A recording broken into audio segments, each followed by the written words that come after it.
Tout à fait autre chose cette fois-ci. L'Institut national d'administration publique a abrité une cérémonie solennelle de remise des certificats de fin de formation en anglais en collaboration avec l'ambassade des États-Unis. Cette formation dispensée par un expert américain s'est étalée sur 4 mois au sein de l'INAP et ont bénéficié des employés des départements ministériels du pays. Eh bien, c'est sous la présidence de M. Abdallah Ali, secrétaire général du ministère de l'Emploi, et en présence de M. Mohamed Awal, secrétaire exécutif de l'administration et de la réforme, ainsi que de M. Shermaki Idriss, directeur général de l'INAP, et de Mme Aïda Suleiman, directrice de la formation à l'INAP. La cérémonie a également accueilli M. David Kissling, attaché culturel de l'ambassade des États-Unis, et les participants venus des différents ministères. Au cours de cet événement significatif, 41 participants ont été honorés pour leur engagement et leur réussite. Dans cette formation cruciale, des échanges, des cadeaux ont ponctué cette journée mémorable, suivie des séances de photos en famille pour immortaliser l'occasion. Mme Aïda Suleiman, directrice de la formation de l'INAP, a exprimé sa profonde gratitude envers l'ambassade des États-Unis pour leur soutien continu dans la promotion de l'enseignement de l'anglais, une collaboration qui s'inscrit dans la durée avec cette 4e édition. Elle a également encouragé les participants à préserver dans leur effort en anglais, soulignant aussi et ainsi l'importance cruciale de cette compétence dans le milieu professionnel. Cette cérémonie de remise des certificats marque un jalon dans le parcours de développement professionnel des participants, renforçant l'engagement de l'INAP à fournir des formations de qualité pour répondre aux besoins du secteur public.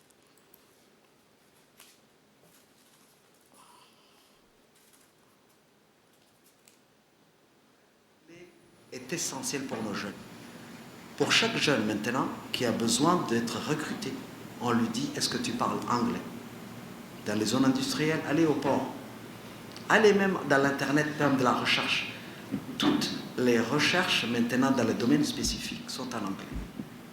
C'est pas que le français n'est pas important, mais c'est pas vendable aujourd'hui. On a besoin de se vendre. Donc, vous nous avez aidés pendant 4 ans. Je pense qu'ils sont 41 aujourd'hui.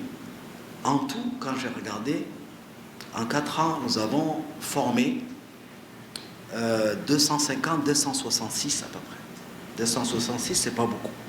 Nous attendons beaucoup de vous.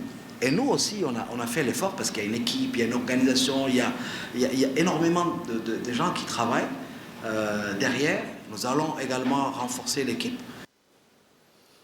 Eh bien, écoutons les propos du secrétaire général du ministère du Travail. C'est de la formation qui vous a été dispensée. Cette formation, nous le devons aussi à l'ambassade américaine qui nous a donné l'accompagnement nécessaire tant en formateur et logistique. Grâce à cette relation privilégiée, l'INAP a développé cette formation. Je voudrais exprimer au nom de Monsieur le ministre mes remerciements et gratitude à l'ambassade américaine pour l'appui apporté à l'INAP. Ce partenariat contribue au rayonnement de l'INAP et répond aux besoins des ressources humaines pour relever les défis du XXe siècle. C'est une cohorte de 41. Cette formation, cette initiative permet d'acquérir la maîtrise de l'anglais, qui est une langue bien utile tant dans les relations professionnelles que dans la vie courante. C'est la première langue parlée dans le monde. C'est une langue qui est demandée dans tous les métiers professionnels actuellement.